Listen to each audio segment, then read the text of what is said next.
بسم اللہ الرحمن الرحیم الحمدللہ رب العالمین والصلاة والسلام علی سید المرسلین۔ السلام علیکم۔ آپ کو اپنے یوٹیوب چینل عروج ٹی وی میں خوش آمدید کہتا ہوں۔ دوستو، چینل کو سبسکرائب کریں اور بیل آئیکن پر لازمی کلک کریں تاکہ ہر ویڈیو کا نوٹیفیکیشن آپ کو وقت پر ملتا رہے۔ آج میں اپنے پیارے ویورز کے ساتھ شیئر کرنے والا ہوں اغوا ہونے سے حفاظت کے لیے 2 وظائف، ایک چھوٹے بچوں کے لیے اور ایک بڑوں کے لیے۔ دوستو، آج کل اغوا کاری کا سلسلہ بڑا عام ہے، بچہ ہو یا بڑا کوئی بھی محفوظ نہیں ہے۔ دوستو، اس سے پہلے کہ آپ کو دونوں وظائف بتاؤں، کوئی بھی چھوٹا ہو یا بڑا، عورت ہو یا مرد، جب بھی گھر سے نکلے تو نبی اکرم صلی اللہ تعالی علیہ وآلہ وسلم کی بتائی ہوئی یہ دعا لازمی پڑھے: بسم اللہ توکلت علی اللہ لا حول ولا قوت الا باللہ۔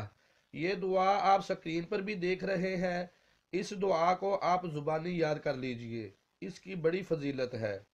گھر سے نکلتے وقت یہ دعا پڑھنا نبی اکرم صلی اللہ تعالی علیہ وآلہ وسلم کی سنت مبارکہ ہے۔ اس دعا کی برکت سے آپ ہر حادثہ سے محفوظ رہیں گے۔ اب آپ کو بتاتا ہوں دونوں وظائف۔ بچوں کی حفاظت کا وظیفہ یہ ہے کہ اول و آخر ایک مرتبہ کوئی بھی درود پاک پڑھ کر اللہ تعالیٰ کے 2 صفاتی نام یا حافظو یا حفیظو 11 مرتبہ پڑھ کر بچوں پر دم کر دیجئے تو حفاظت کا حصار مل جائے گا اور انشاءاللہ عز و جل کوئی انہیں اغوا نہیں کر پائے گا۔ بڑوں کے لیے حفاظت کا وظیفہ یہ ہے کہ جب وہ وضو کریں تو ہر عضو دھوتے وقت ایک بار یا قادر پڑھ لیا کریں۔ مثلا جب وضو شروع کریں تو سیدھا اور الٹا ہاتھ دھوتے ہوئے ایک بار یا قادر پڑھ لیں۔ اسی طرح جب ایک بار کلی کر لیں تو دوسری بار کلی کرنے سے پہلے ایک بار یا قادر پڑھ لیں۔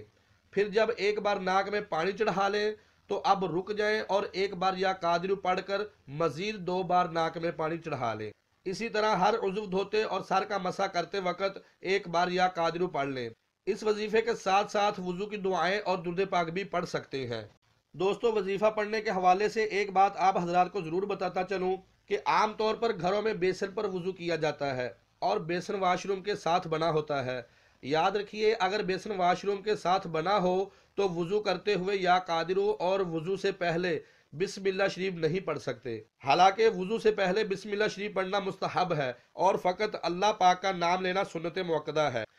اس لیے واش روم میں لگے ہوئے بیسن پر وضو کرنے کی وجہ سے اگر بسم اللہ شریف چھوڑنے کی عادت بنائیں گے تو گناہ گار ہوں گے۔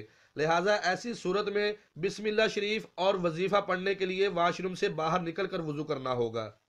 اگر واش روم کا احاطہ بڑا ہو تو WC یعنی فلاش یا کموڈ کو سلائیڈنگ ڈور یا گلاس یعنی شیشہ لگا کر اس طرح سے کور کر لیں کہ یہ دیکھنے میں الگ لگے، تو اس صورت میں بیسن پر وضو کرتے ہوئے یا قادرو اور بسم اللہ شریف پڑھنے میں حرج نہیں۔ یاد رہے، خالی پلاسٹک کا پردہ لگا کر WC یعنی فلش یا کموڈ کو کور کرنے سے کام نہیں چلے گا، بلکہ اس کے لیے کسی سالڈ چیز یعنی سخت چیز مثلا لکڑی، سیمنٹ، ایلومینیم یا ہارڈ بورڈ کی دیواریں لگا کر کور کرنا ضروری ہے۔ اسی کے ساتھ اپنے ہوسٹ حافظ محمد بلال کو اجازت دیجیے۔ دوبارہ پھر بہت اچھی اور معلوماتی ویڈیو لے کر آپ کی خدمت میں انشاءاللہ جلد حاضر ہوں گا۔ اللہ حافظ۔